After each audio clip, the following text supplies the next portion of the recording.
আসসালামু আলাইকুম, সবাই কেমন আছেন? আশা করি সবাই অনেক ভালো আছেন।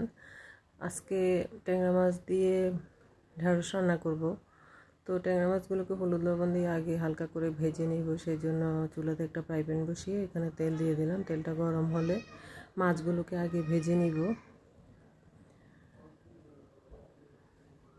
মাছগুলোকে আমি মিডিয়াম করে ভাজবো, একদম মচমচেও করব না, একদম হালকাও করব না, একটু শক্ত শক্ত করে ভেজে নিব যাতে তরকারিতে দিলে না ভাঙে। তো মাছগুলো এক পিঠ ভাজা হয়ে গেলে এখন আবার উল্টে দিচ্ছি।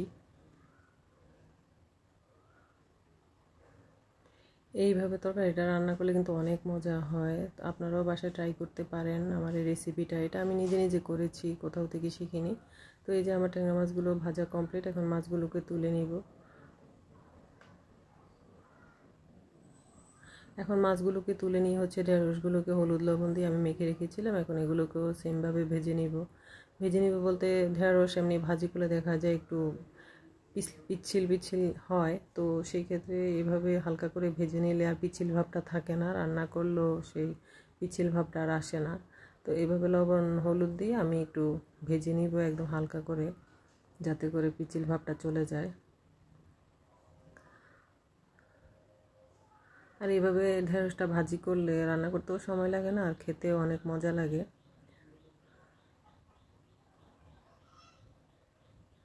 এটা বলতে পারেন একটা নতুন রেসিপি।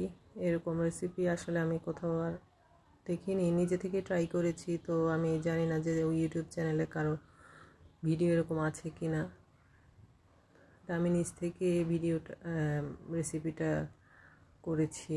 তো ভাবলাম সবার সাথে শেয়ার করে নতুন কিছু রান্না করব, সবার সাথে শেয়ার করব না তা কি হয়। তো আগে নিজে খেয়ে দেখেছি, যে দেখলাম যে না ভালোই লাগতেছে, সেই জন্য আপনাদের সাথে শেয়ার করা। তো যেহেতু একদম সিম্পল একটা রেসিপি, আর এই মাছ এবং সবজি দুটোই বাসায় সবারই থাকে, তো এটাও আপনারা করে নিতে পারেন। তো এখন ঢেঁড়সগুলো ভাজা হলে তুলে নিলাম। এখন এখানে একটা মশলা করেছিলাম। মশলাতে এখানে ছিল আদা রসুন বাটা হাফ চা চামচ করে, আর পেঁয়াজ বাটা ছিল 2 টেবিল চামচ। তারপরে এখানে আমি একটা জিনিস ব্যবহার করেছি ম্যাগি স্বাদে ম্যাজিক। তারপরে আর 1 চা চামচের মতো লেবুর রস আর লবণ। তো সব কিছু মিক্স করে তারপরে আমি এখানে তেলের মধ্যে দিয়ে দিয়েছি। এখন এটাকে ভালো করে ভেজে নিব যাতে মশলার কাঁচা গন্ধটা না থাকে।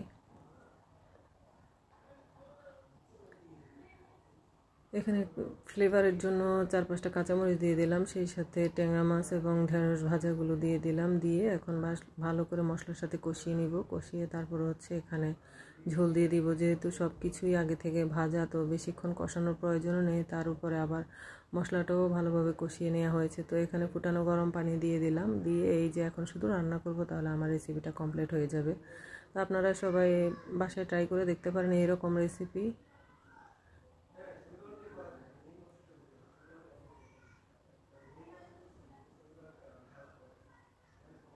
খেতে কিন্তু অনেক মজা হয়েছিল, অনেক দারুণ হয়েছিল, অসাধারণ হয়েছিল এক কথায়।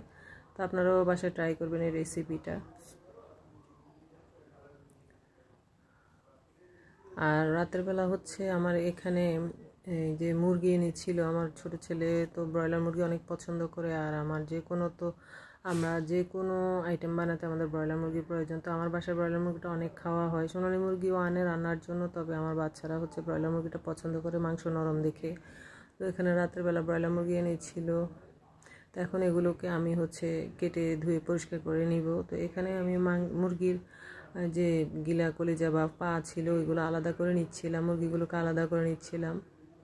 তো ভিডিওটা অনেক বড় হয়ে যাচ্ছিল দেখে পরে আমার আর ভিডিওটা পুরো করা হয়নি, অর্ধেক করে তারপরে আমি সব কেটে কুটে তারপরে একবারে দেখিয়েছি। তো এখানে যদি কাটাকুটা দেখাতে যে অনেক সময় লাগবে, কারণ এখানে অনেকগুলো মুরগি, 8টা মুরগি এখানে, অনেক বড় বড়, আর গিলা কলিজাগুলোকে রেডি করতে অনেক সময় লেগেছে। তো সেই জন্য পরে আমার আর ভিডিওটা করিনি, অনেক লম্বা হয়ে যাবে দেখে।